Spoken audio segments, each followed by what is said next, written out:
Was there a day when birds fell from the sky, dead in overwhelming numbers?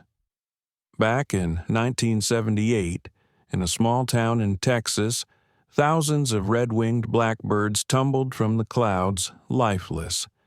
Imagine the confusion and fear as the streets filled with these feathered bodies. What could cause such a bizarre occurrence?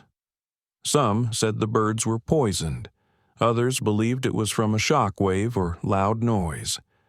However, scientists discovered it was due to a rare weather phenomenon called a temperature inversion, trapping pollutants at ground level.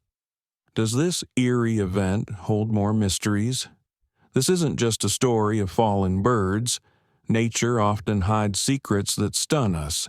Ready to dive into another wild mystery from history? Hit that subscribe button, because you never know what will fall from the sky next.